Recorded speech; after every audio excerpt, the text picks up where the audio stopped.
sistema de comando de incidentes, manejo de crisis, continuidad de negocios, capacitación, asesoría. Ha dado seminarios sobre tecnologías y metodología para la prevención de desastre y de manejo operativo de desastres, técnico básico en gestión integral del riesgo con mención honorífica por la Escuela Nacional de Protección Civil de Senapred. Le damos la cordial bienvenida a la Universidad Autónoma de México. Muy buenos días a todos, pues muchas gracias por su presencia. Y bueno, la realidad es para mí un gran honor estar en la máxima casa de estudios y en la Facultad de Arquitectura en específico para tratar un tema que, bueno, pues ahorita está de boga por los hechos pasados en el mes de septiembre. De adelanto quiero comentarles algo. Cuando a mí me invitaron a hacer la ponencia, me hablaron de la gestión integral de riesgos, de la implementación que estamos haciendo de esta en el Instituto Nacional de Bellas Artes. Su servidor es coordinador general de Protección Civil, tengo apenas de abril a la fecha en este cargo, pero empecé a escuchar en pasillos cierta inquietud, por supuesto, profesional. A ver, ¿cuántos son arquitectos? Entonces vienen más por la cuestión de la restauración y cosas por el estilo. Vamos a tratar de tocar un poco, aun cuando aquí esto realmente más lo maneja la Dirección de Arquitectura de la misma, del mismo instituto. Pero bueno, afortunadamente, bueno, tenemos una persona muy capaz ahí al frente, que es la arquitecta Dolores, y ella justamente a lo mejor para estos aspectos de restauración sería la persona más idónea de poder platicar, pero vamos a tratar de tocar algunos aspectos en esa inquietud, ¿sí? Bueno, entonces, pues para iniciar, por favor, si me permite, me voy a bajar de aquí.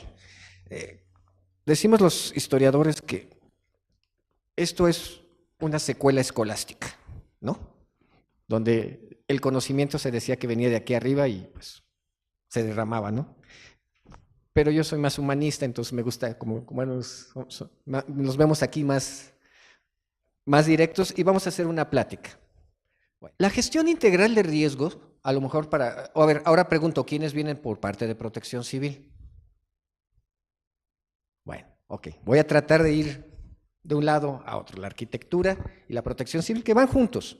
Bueno, la gestión integral de riesgo es un tema que realmente su aplicación en el mundo tiene aproximadamente unos 15 o 20 años, ¿sí?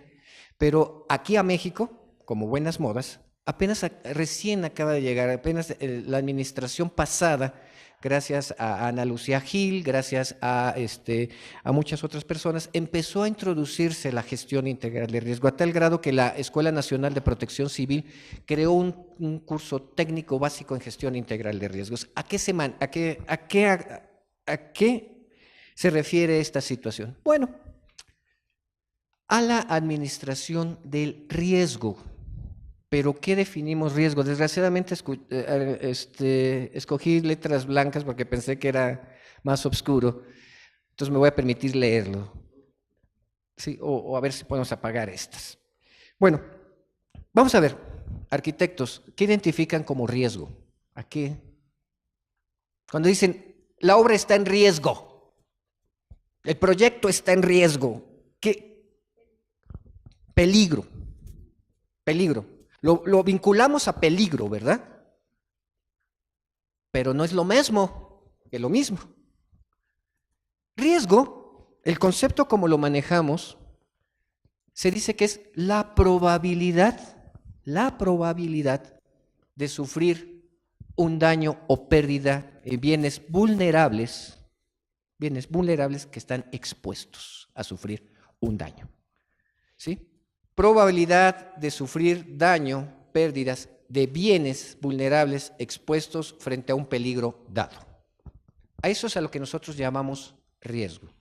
Sin embargo, el concepto de riesgo bajo esta definición es muy amplio. Hay riesgos financieros, hay riesgos políticos, hay riesgos sociales, hay riesgos en infraestructura. Entonces, como tal, ¿cómo podemos nosotros administrar o gestionar algo cuando tenemos una concepción muy amplia de lo que pretendemos manejar. Vamos a meternos un poquito en cosas, por favor. Si digo una barrabasada, por favor díganme, arquitectos. Gestionamos una obra, realizamos un proyecto. ¿Qué es lo primero que tenemos que, cuál sería el primer riesgo de un proyecto? Para que nazca un proyecto, ¿qué es lo primero que tiene que haber? Unos recursos. ¿Tienes lana? Va. ¿No tienes dinero? Pues ni te alborotes, ¿no? O sea, lo más básico. Y efectivamente después de eso viene todo lo demás. Entonces, por favor, nosotros resumimos en esta fórmula, ¿sí? Riesgo es igual a ¿qué? A peligro. Aquí, caray, entonces no puede ser el mismo que lo mismo, ¿verdad? O sea, riesgo no es peligro, ¿sí? Si lo más básico de una obra es el dinero, ¿cuál sería el principal peligro de un proyecto arquitectónico? Que los recursos no alcancen, ¿verdad? Y siempre por eso las obras van bajo una programación, una secuencia, y en donde si aparece de repente por ahí Protección Civil y te dice, te clausuro porque no tienes tu programa especial de obra, ¿sí? ¡Ah! ¿No? Pues, y se presenta regularmente cuando están colando, ¿no? ¿Sí? Saben perfectamente a dónde caerles, ¿sí? ¿Por qué? Porque en ese momento la obra está más expuesta. ¿Por qué no llegaron con la cimentación? ¿Por qué no llegaron con otros? No, pues porque si dejas de parar cimentación, pues no hay tanta bronca, ¿verdad? Pero si llegas en el momento preciso, en donde ya vienen las ollas para colarte, estás expuesto, ¿no? Y además, ¿cómo lo ocultas?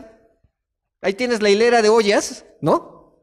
Cerrando la avenida, cerrando la calle, y estás expuesto. Y por lo tanto, vulnerable. ¿Verdad? Ya no te sirven. Me decía un buen amigo, también arquitecto, no hombre, me se presenta alguien, yo lo echo en el colado y ahí lo tapo, a ver quién lo encuentra, ¿no? ¿Sí? Pero ¿cuánto se pierde, ¿sí?, ante una situación? O sea, si se dan cuenta, el peligro no es el riesgo. El riesgo está constituido por esta fórmula: peligro por exposición, por vulnerabilidad. ¿Sí? Y es justamente lo que nosotros tenemos que aprender a gestionar. La clave está en que definamos y acotemos bien lo que es nuestro riesgo.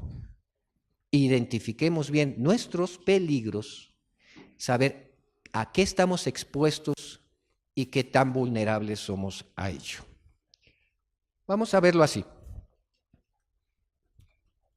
Ahí está el peligro, ¿sí? El Popocatépetl en plena erupción de ceniza. El Popocatépetl es uno de los volcanes más peligrosos del mundo, y no por sus características morfológicas como volcán, sino por el número de habitantes que están en su derredor, ¿sí? La Ciudad de México, la Ciudad de Puebla, toda la parte de Morelos, ¿sí? Eso es lo que hace el volcán peligroso. Eso es lo que nos hace el volcán peligroso. Pero si el volcán Popocatépetl, cuando nació, nos hizo la malora, dijo, pues como aquí van a venir los tenochcas, aquí yo salgo. ¿Fue eso? ¿O fuimos nosotros los que llegamos y nos aproximamos a donde está el volcán? ¿Sí? Pues creo que fue eso, o sea, el peligro ahí estaba y por lo tanto nosotros nos expusimos al peligro.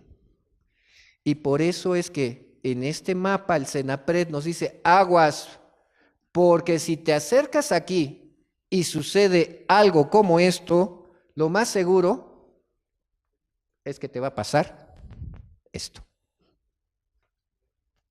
Y así es la vulnerabilidad. ¿Sí? ¿Vamos bien hasta ahorita? ¿Vamos bien? Entonces, si se dan cuenta, los peligros ahí están en su gran mayoría. Otra vez, desde que ustedes empiezan a hacer el proyecto de una obra, ustedes empiezan a manejar justamente un sinnúmero de peligros, ¿no? Y saben que van a estar expuestos a un sinnúmero de cosas, desde que firman el plano hasta que se tenga que ver todo lo que se tiene que ir desarrollando para que esta obra se concluya. Y una pregunta, ¿un edificio para cuánto tiempo está hecho? Ya podemos quitar a Bellas Artes, ya cumplió 80 años. Ya lo podemos desmontar, ¿no? La realidad es que ustedes como arquitectos son artistas. Y permítame decirlo, creo que es frase de Pani. Construyen para la posteridad, ¿no? Y como tal, deben evaluar el peligro, la exposición y la vulnerabilidad. Fíjense que hay un detalle muy curioso. Ahora, justamente a raíz de esta situación, bueno, ustedes saben que a lo mejor no tienen todo el dato, pero en el mes de junio, julio, tuvimos un siniestro en Bellas Artes. Tuvimos un conato de incendio en la parte de atrás. Afortunadamente, por la buena intervención del personal de seguridad y la llegada rápida del personal bomberos, se logró contener y no pasó a mayores, ¿sí? Se pudo contener. Como cualquier otro inmueble, tuvo justamente un problema de un cortocircuito y se atendió.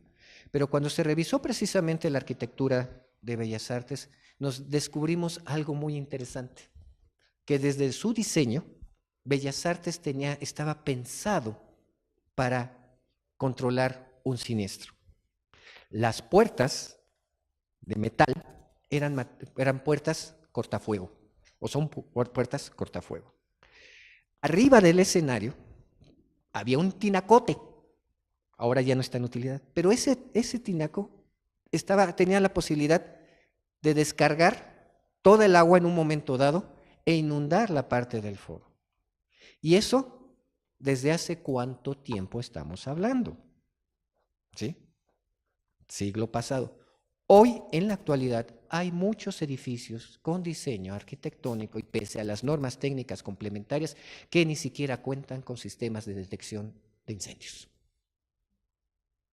Porque no lo pide la norma. No más por eso. O no cuenta con escaleras de emergencia. Porque no lo pide la norma. ¿Sí? O los hidrantes juntitos. ¿Para qué? Pues, porque ahí baja la misma red, sin contabilizar ni ver la posibilidad de lo que sería una acción de incendio. El peligro lo vamos construyendo socialmente, porque aún los famosos fenómenos perturbadores, que esto lo maneja el Sistema Nacional de Protección Civil, ¿sí? Los humanos, que son de este lado, los naturales de este otro lado, ¿sí? Todos estos pueden ser prevenidos y muchos de estos predecidos, ¿sí? Muchos otros no, ¿sí? Algunos con mucha certeza, como un huracán, que hasta ya sabemos cuándo se va formando y nos lo van platicando y nos va alertando. Por eso ya tenemos un sistema de alertamiento temprano en caso de tormentas tropicales. No sé si tengan el dato que México es uno de los países que más sistemas de alertamiento temprano tienen en el mundo. ¿Sí? Y sin embargo, no los utilizamos ni los aprovechamos al máximo. Aquí recientemente, no sé si alguno de ustedes tuvo la oportunidad de estar en la plática del ingeniero Luis Eduardo Pérez Ortiz, del sistema que se está poniendo de alertamiento para el caso de Iztapalapa y el manejo. Fue ayer o antier, ojalá hubieran estado, porque es el primer municipio a nivel nacional que cuenta con su propio sistema de monitoreo de efectos sísmicos. Digo, de efectos varios sísmicos, inundaciones, etcétera. ¿Sí? En Iztapalapa. Bueno, y no es menor, ¿eh? Iztapalapa es más grande que creo que Tlaxcala y Aguascalientes, y no sé si juntos. Casi 2 millones. ¿Sí? Y ahí es donde mucho del desarrollo urbano y arquitectónico tiene mucho que ver, ¿ok? Entonces, los fenómenos como tal, los humanos, estos son completamente controlables, porque nosotros los generamos. Incendios, inundación, derrames de sustancias peligrosas, atentados terroristas, etcétera. Nosotros lo podemos ver. Y inclusive, desde el momento en que nosotros vamos a ocupar un inmueble para la gente de protección civil, es ahí donde nosotros tenemos que ver, preguntarnos, no arquitectos, ¿para qué demonios se hizo este edificio? ¿Sí o no? Porque muchas veces, por ejemplo, queremos ocupar un edificio que fue construido para una casa habitación y la queremos modificar para hacer un laboratorio. ¿Se puede? Sí, ¿verdad? ¿Qué hay que hacer para que esto funcione? Bueno, ve, sopesa tu riesgo, tu exposición y tu vulnerabilidad. Y si esto realmente vale la pena o no.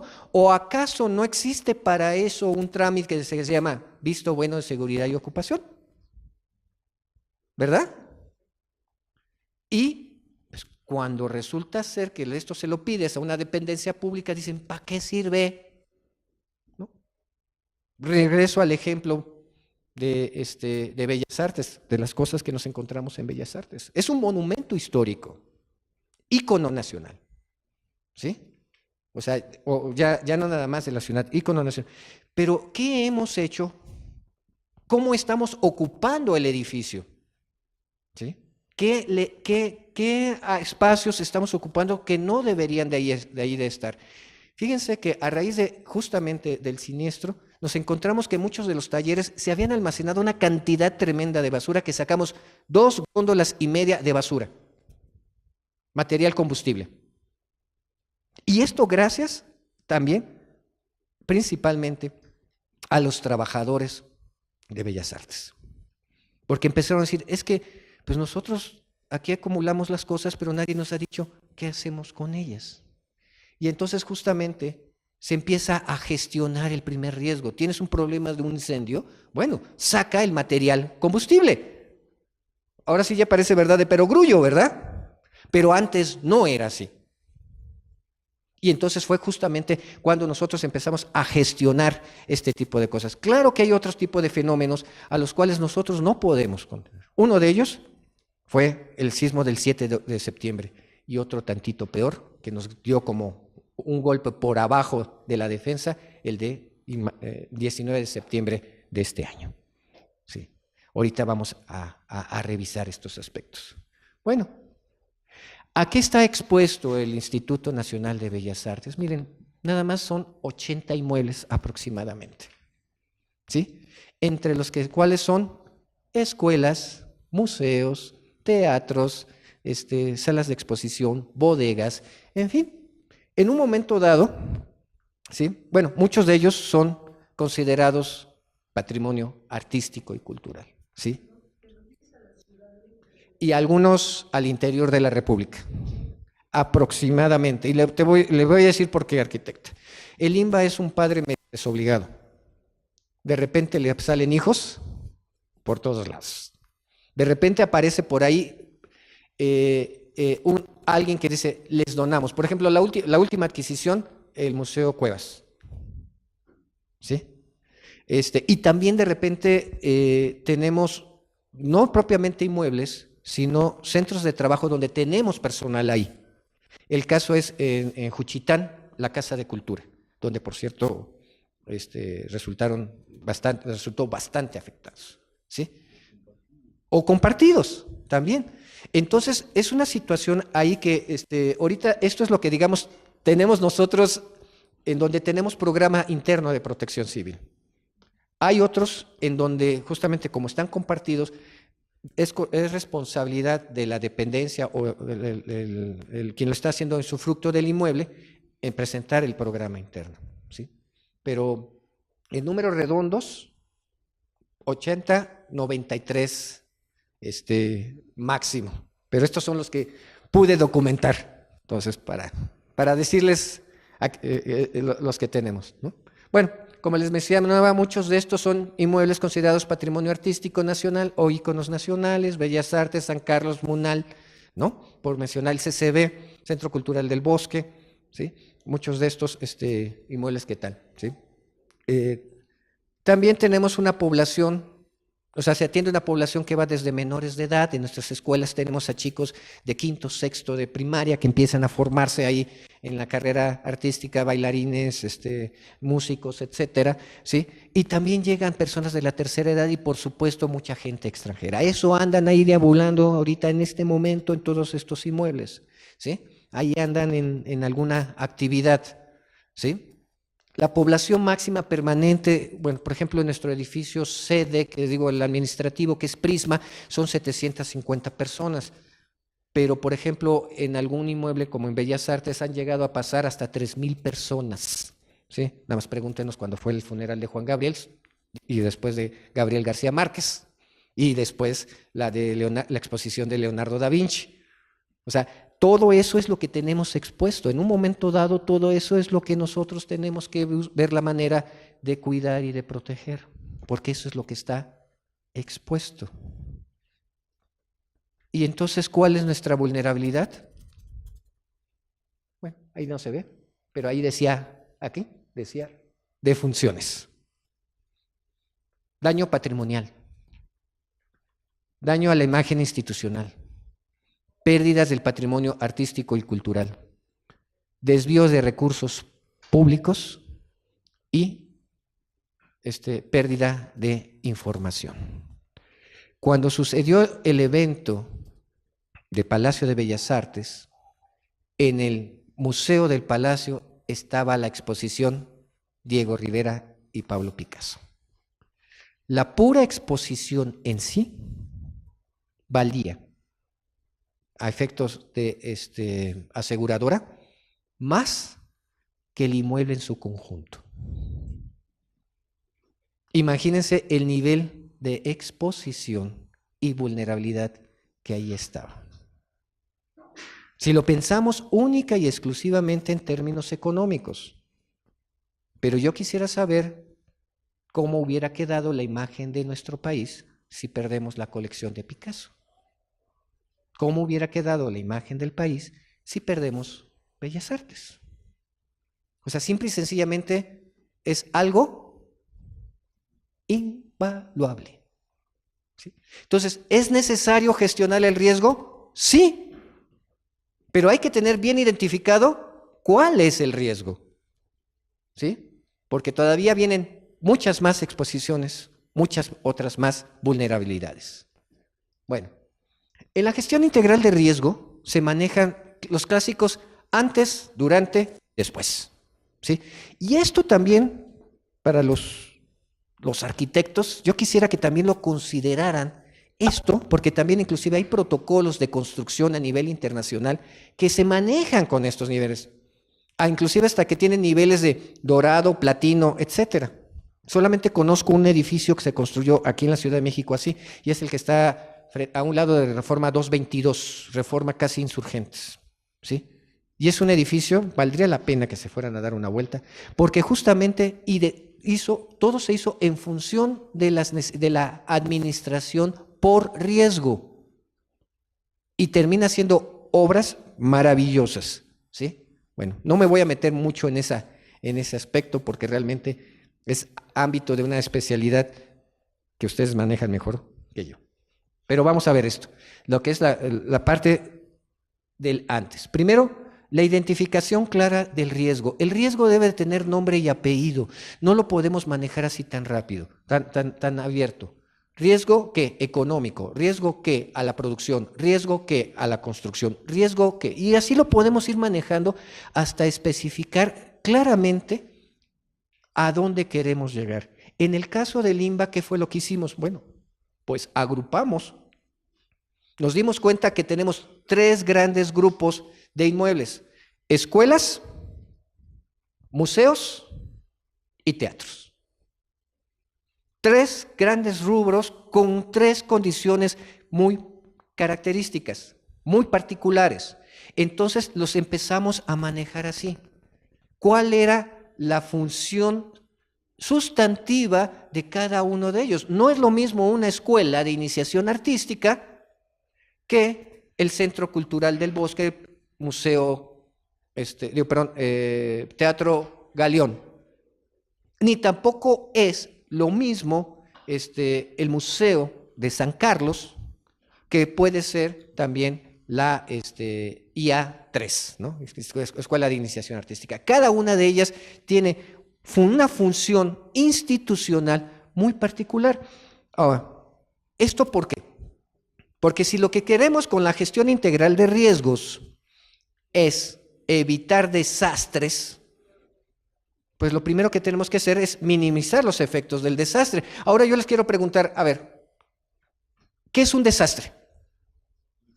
¿Estos serían desastres? A ver, ¿un temblor es un desastre? ¿Una erupción volcánica es un desastre? ¿Desde cuándo tiembla? ¿Desde cuándo hay erupciones volcánicas? Pues simplemente aquí estamos donde, ¿no? A ver, ¿alguien más o menos maneja geología? ¿No? Bueno, ustedes saben que la erupción del Xitle, del que generó todo esto, en un día geológico, en un día de la madre tierra, acaba de suceder cuando ustedes se estaban levantando. ¿Sí? Así, tan inmediato es. Bueno, efectivamente, nada de esto es un desastre, al menos que vulnere a una comunidad humana. ¿Sí? Si la vulnera a la comunidad humana y la comunidad humana tiene la capacidad de responder a ello, solamente es un evento mayor o emergencia mayor. Pero si este evento vulnera a esta comunidad humana y no tiene capacidad por sí misma de responder a los efectos, entonces sí es un desastre. Pregunto, 19 de septiembre, versión 2017, ¿fue un desastre o una emergencia mayor? Fue un desastre porque no tuvimos la capacidad para poder responder por nosotros mismos. Sin embargo, ¿cuántos edificios colapsaron? No, de los que colapsaron 38. Casi 1,000, 10,000. En el universo de construcciones de la Ciudad de México, ¿qué porcentaje fue? ¿Sí? Donde supuestamente, según la ley del sistema de protección civil del Distrito Federal, establecía que tenía que intervenir primero la autoridad local, es decir, bueno, comenzando desde las unidades internas de protección civil. Todos tienen el dato de lo que pasó con el edificio de San Luis Potosí y Medellín, ¿no? El edificio que colapsó 50 segundos después y que ahí dentro fallecieron personas. ¿Y saben qué estaban haciendo esas personas ahí adentro 50 minutos después? Regresaron por el celular, por sus cosas personales. Yo me recuerdo mucho, y no por hacer mofa de las personas que fallecieron, pero sí es como decía Hermione a Ron Weasley y a Harry Potter en una de las primeras películas: si hacemos otra vez esto, nos vamos a matar, o peor aún, nos van a correr de la escuela. ¿Sí? Y el mismo Ron decía, tiene que ajustar sus prioridades, ¿no? Las personas que por desgracia fallecieron en ese inmueble, creo que no tenían bien ajustadas sus prioridades. Pero tantito peor, nosotros, y yo lo hablo en primera persona, responsables de protección civil, creo que fallamos. Porque no hubo ni una sola persona, ni una sola, que les dijera, oye, esperémonos, ¿no? Vamos a aguantarnos, se ve feo, Oye, pues mira, se botó, se ven los ladrillos. Espérate, ¿no? Vamos a aguantarnos. No hubo un solo policía que dijera, oigan, espérense, déjenme que llegue el agente de protección civil de la delegación y ellos nos digan qué pasó. Llegó la gente de la delegación mucho tiempo después, ya cuando el edificio. ¿Sí? ¿Cómo para qué? Vas para atrás, pero me voy para adelante. No hay peligro. Cuando sea de veras, lo hago. Pero en tanto, no. ¿Ven cómo se aplica? Ok. Entonces decíamos que efectivamente el desastre como tal lo vamos armando nosotros. Es socialmente construido, no hay desastres naturales. Nosotros somos los que de alguna manera vamos haciendo o no, nos vamos haciendo o no más vulnerables, nos vamos exponiendo al peligro, ¿sí? Y entonces por eso tenemos que primero que identificar perfectamente bien el riesgo. Y el riesgo tiene una forma muy clara de identificarse. ¿Qué es lo que pretendemos hacer?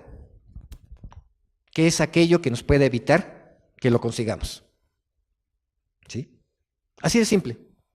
Todo aquello que pueda evitar que nuestra función o actividad se lleve a cabo, lo podemos considerar un riesgo. ¿Sí?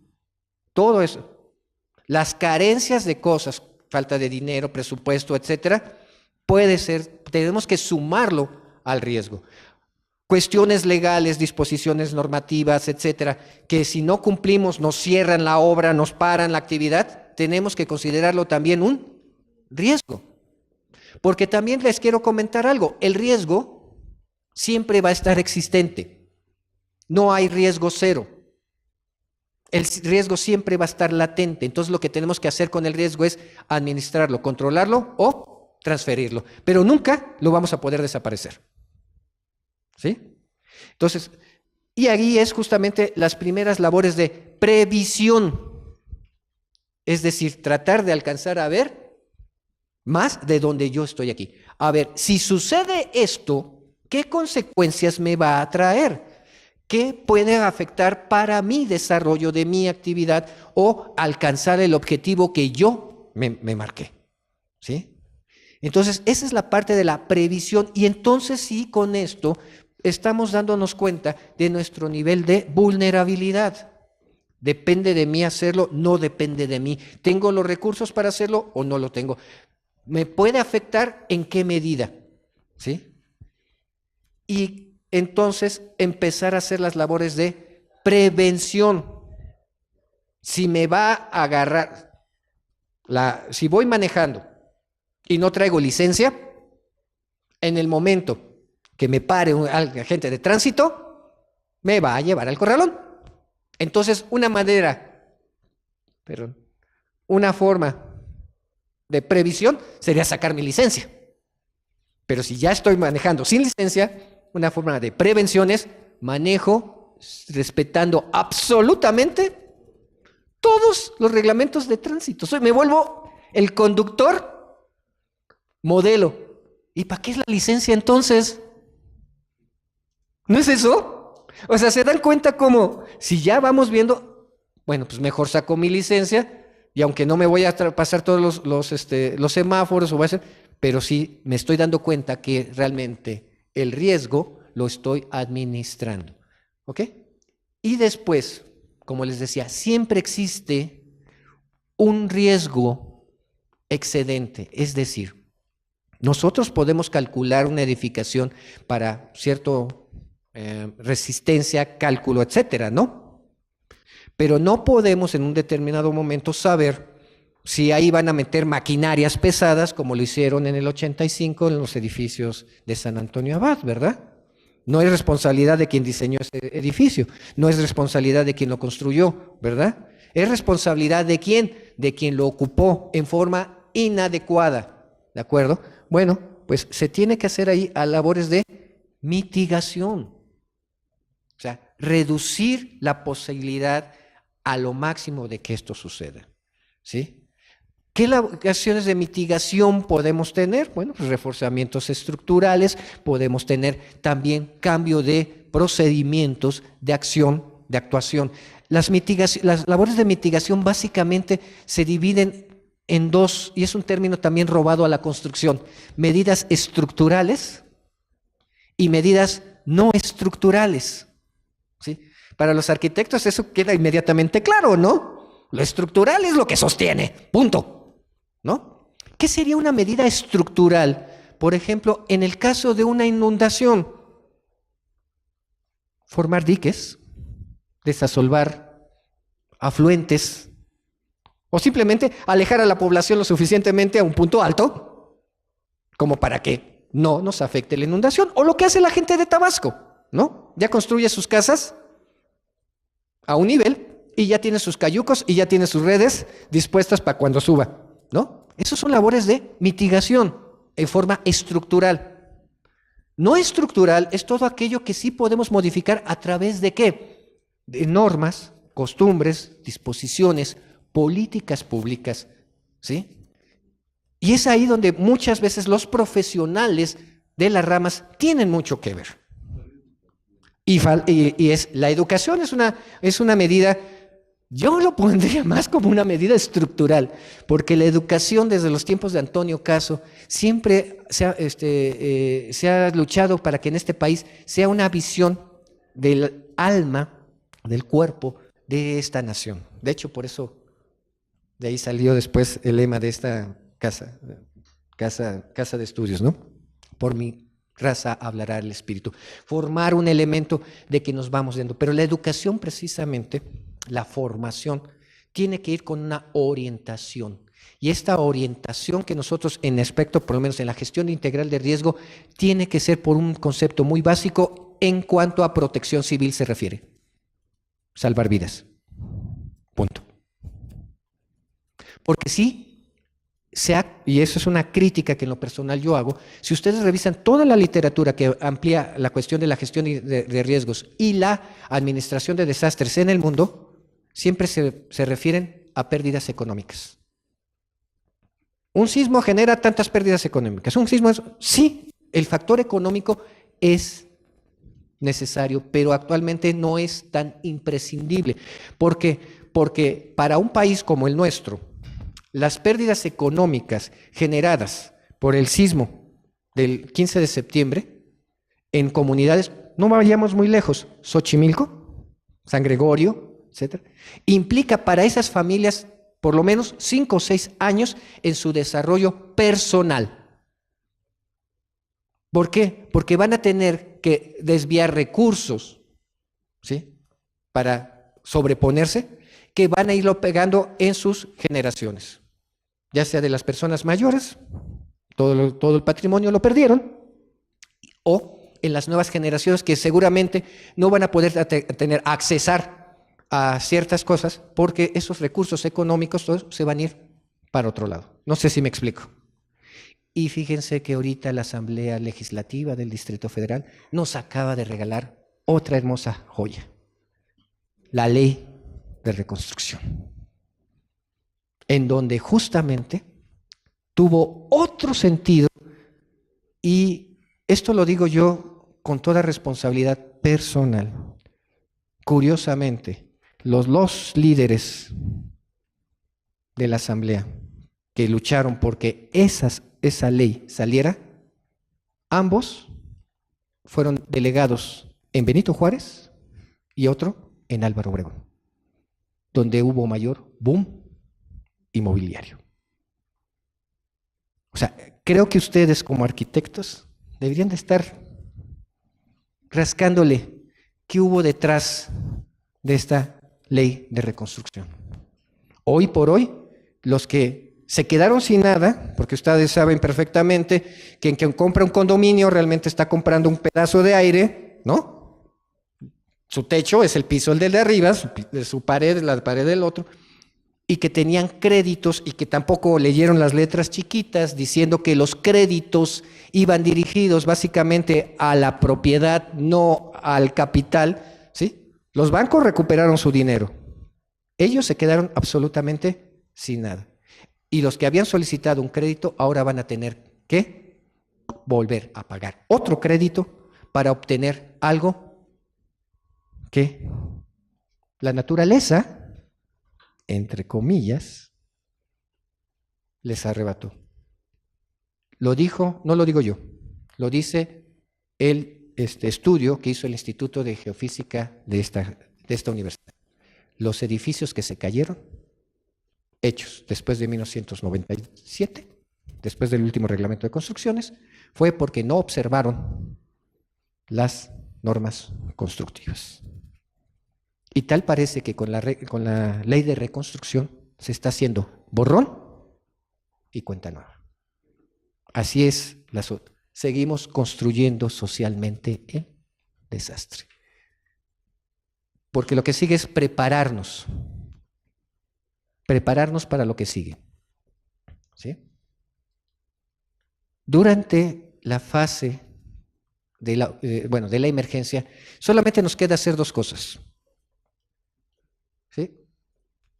Hacer el auxilio, es decir, salvar a la mayor cantidad de personas posibles e iniciar la recuperación. Ojo, la recuperación comienza casi inmediato de la emergencia, ¿sí? Porque lo que pretendemos es evitar el desastre, ¿sí? Y entonces, mientras más acciones de preparación, mejor preparados estemos, es cuando más rápido la campana de la emergencia no va a alcanzar el punto máximo, sino que va a bajar. Y entonces vamos a llegar rápido a una recuperación. Y es justamente ahí donde es la labor de todos los que estamos involucrados en la atención de una emergencia, que tenemos que accionar lo más rápido posible. Las primeras horas de una emergencia, las primeras 12 horas de una emergencia son esenciales. Pregunta: ¿quién de ustedes vio por televisión en las primeras 12 horas al secretario de Protección Civil del del gobierno del Distrito Federal diciendo, de la Ciudad de México, diciendo: señores, la situación es esta? O sea, ¿alguien vio al jefe de la ciudad, ¿sí?, emitiendo algún aviso a la población diciendo: señores, las acciones que vamos a seguir son estas? No. Esa es la razón por la cual inmediatamente tuvo que entrar el siguiente nivel de funcionamiento, que fue la federación. Los que estuvimos hace 35 años en el sismo del 85, entendíamos perfectamente que tuvimos que entrarle porque no había nada. 32 años después, ¿saben qué pasó? Exactamente lo mismo. Afortunadamente la naturaleza nos dijo: ahí nada más te voy es leve, chiquito.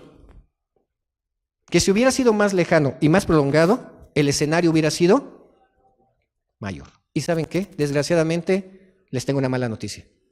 Ese riesgo está planeado. Ese riesgo está pensado. Próxima arquitecta, en tu línea de vida vas a volver a vivir un sismo como el que acabas de pasar.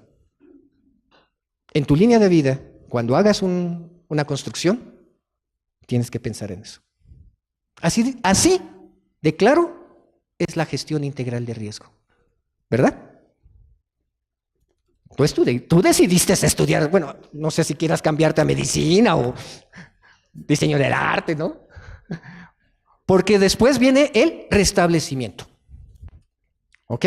Bueno, estas son las bases de la gestión integral del riesgo en términos generales, que ustedes lo pueden aplicar a lo que sea. La metodología está ahí. Quiero mencionarles algo. La gestión integral del riesgo como tal es un modelo. Puede ser que más adelante se modifique, pero hoy por hoy nos ayuda mucho a entender y a administrar justamente lo peor, lo impredecible. Nos ayuda a bajar o a reducir los niveles de ¿qué pasaría si? Y lo podemos aplicar en todas las ramas. Y de la rama de la construcción en específico, y en la construcción en esta ciudad, creo que es mucho, mucho, muy importante que se considere. Ahora sí, ¿qué estamos haciendo en el INBA en este sentido? Bueno, lo primero que hicimos fue detectar el tipo de amenazas. Ahora sí, por cada una de las actividades sustantivas que se desarrollan en cada uno de los inmuebles. Primero, como les dije, en estos grandes grupos, escuelas, museos, etcétera. Teníamos un detalle, por ejemplo, con los teatros. En los teatros les pedíamos a las compañías, me voy rápido, ya me dicen que son 5 minutos. Bueno, le pedíamos a las compañías que revisaran los extintores. Y ellos nos decían, oye, pues yo solamente vengo a montar una obra. Ah, pues no le toca a quien haga una obra. Al que haga una obra, que va a montar una obra, le toca que en el desarrollo de la obra no suceda ningún incidente. Sí, pues entonces teníamos mal enfocado el riesgo. Y entonces ya así, con esta manera, efectivamente, nos fuimos desarrollando y fuimos sacando las cosas. Bueno, y con eso determinamos lo que necesitamos en todos los aspectos, tanto económicos hasta de la capacitación que se le tiene que dar a la gente. No es lo mismo un curso de primeros auxilios para alguien que trabaja a 2 metros poniendo telones, como a alguien que tiene que atender a una bailarina si se le torce el tobillo. ¿Sí? Si a una chica se le tuerce un tobillo, se le acaba su carrera. Ya no puede ser bailarina. ¿Sí? Y a lo mejor alguien que queda colgando de una tramoya todavía la libra un poco más, ¿ok? Bueno, implementación de programas internos de protección civil específicos, no de papel, ¿sí? No las carpetotas grandotas que se meten y que después nadie se acuerda de ellas. No, cuestiones que sean operativas, fácil y de acceso, de entendibles para la gente, sobre todo de aquellos que lo van a operar, no para nosotros como coordinación general. No es un requisito, es una necesidad de tu área. Tú opéralo. Y por supuesto, un plan de continuidad de operaciones para el INBA. ¿Qué sí puede seguir funcionando y qué no tiene que seguir funcionando? Afortunadamente nosotros tuvimos la oportunidad en este evento de poder abrir los teatros del CCB lo más inmediatamente posible y dar funciones gratis. ¿Saben con qué ayudamos eso a la población de la Ciudad de México? Dispersarse. Y con eso continuar. También tuvimos gentes de ópera, etcétera, que iban a los albergues y daban conciertos ahí a la gente. Eso, perdón, y a los niños. Eso se hizo. Eso es justamente dar un apoyo a la socialización de la recuperación. Logramos llegar hasta allá, afortunadamente. Y por supuesto, todo esto lo tenemos que poner en práctica a través de simulacros, no simular el simulacro. No saca a la gente y mete a la gente, no. En base a lo que estamos viendo, pon en práctica tu plan de emergencia. Si no funciona tu plan de emergencia, o ya te diste cuenta, cámbialo. Para eso es el simulacro. ¿Sí? Evaluamos los avances y ¿qué creen? Estamos en el proceso, de ahí vamos otra vez. Porque esto es un proceso dinámico, nunca se acaba. En el durante, afortunadamente contamos con el sistema de alertamiento temprano. Tenemos un monitor SASME. Fuimos de los pocos que nos dimos cuenta que el trancazo venía muy de cerca y muy fuerte. Excuso decirles, porque justamente estábamos haciendo la evaluación del macrosimulacro cuando estábamos viendo, tenemos ahí el monitor. Cuando yo vi, porque el monitor SASMEX, ¿qué es esto? Tiene un ruidito muy específico cuando nos advierte de un sismo. Es como una trompeta romana. Entonces, cuando lo oí y vi de dónde venía, como buen veracruzano, dije, esta cosa ya nos cargó la... Exacto. Pero eso nos dio la oportunidad a nosotros, comunidad, como coordinación, inmediatamente a empezar a activar, implementar los planes que ya teníamos realizados. La Torre Prisma, no sé si lo ubiquen, Juárez y Reforma, no se cae, esa no se cae, pero se mueve. Ya teníamos el conocimiento y se lo habíamos dicho a las personas. Si no puedes mantenerte de pie, híncate. ¿Y qué creen? Nos hicieron caso. Y eso, ¿sabe qué evitó? Una bajada que ahí sí hubiera habido inclusive por lo menos una persona muerta. Entonces, esa implementación de programas muy específicos, porque nos criticaban, ¿cómo me estás diciendo que si se mueve mucho me siente? ¿Por qué no te vas a poder quedar de pie? La transmisión y la socialización del riesgo también tiene que ser así, clara, directa. Si no haces esto, te va a cargar el payaso. O sea, tú decídelo. Porque en últimos casos, ¿quién va a tomar la decisión? No más. Y eso se llama socializar el riesgo. Y eso es lo que justamente nos va a ayudar para que en el momento del después hagamos una evaluación del evento. ¿Qué es lo que estamos haciendo ahorita? Estamos ya terminando la evaluación. ¿Qué nos pasó? ¿Qué sucedió? ¿Qué daños tuvimos? Nos están lloviendo informaciones de información pública de cuántos inmuebles fueron afectados, qué es lo que pasó, cómo estaban, si teníamos dictámenes estructurales, bla, bla, bla, bla, bla. Pues estamos haciendo esa misma determinación de daños y analizar las causas, ¿sí? De lo mismo, ¿sí? ¿Y qué soluciones les vamos a dar a corto, mediano y largo plazo? Reconstruir no significa regresar a como se estaba antes.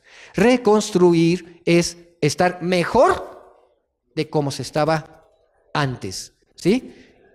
Y ahí vamos a tener la detección de necesidades y los recursos que vamos a implementar para justamente mejorar y por último, modificar. Ya estamos cambiando, ya no es lo mismo, ya no estamos en el mismo escenario. Tenemos que modificar nuestra forma de hacer nuestros programas internos de protección civil, nuestra forma de hacer nuestro plan de continuidad de operaciones, nuestra forma de hacer nuestros planes de emergencia.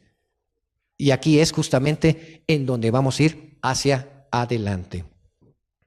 Bueno, pues esto es todo. Quiero dejarles nada más con esta frase que a mí me gusta mucho. Quien hace las cosas sin saber sus consecuencias, cuando más es imprudente. Quien no hace nada sabiendo lo que pueda suceder, cuando menos es negligente. Y la pregunta es, a 32 años después, ¿qué fuimos? ¿Negligentes o imprudentes?